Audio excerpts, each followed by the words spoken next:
Here with a wrap-up of the Election Day results and what they mean going forward is political consultant Dallas Jones. Thank you for coming in today. Good morning. How are you? So we've established not a great day, Election Day, for the Democrats. What do they do moving forward? Well, as you mentioned, it was an onslaught, really, around the country for Democrats.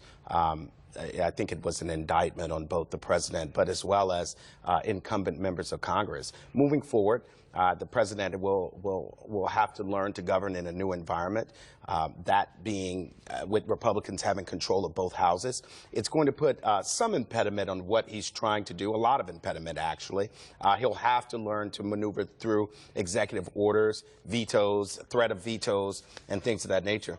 This puts pressure on the Republicans, too, though, doesn't it? They've elected Republican lawmakers, the voters have.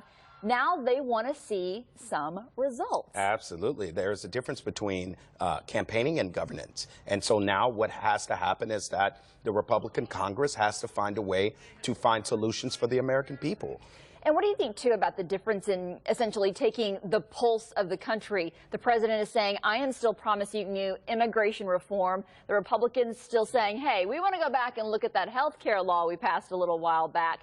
Do you think there's going to be trouble when it comes to a difference of agenda there? Absolutely. Mitch McConnell and Speaker Boehner laid out their agenda this week. On it was a full repeal of health care, the Obamacare law, as it's known, a full repeal of that, a building of the Keystone Pipeline, so it's a very heavy agenda in terms of things that they want to get accomplished. And I think what's going to happen is you're going to see a dialogue over the next 2 years that is going to set the pace for the 2016 presidential election. So here in our neighborhoods, and then, of course, statewide, what do these results say about Texas as a Republican or a red state? A lot of people thought, hey, perhaps we're more Democrat than we thought. Well, there were huge investments in the Democratic Party this year. Wendy Davis was a candidate that many thought would move the needle forward. There were efforts such as Battleground Texas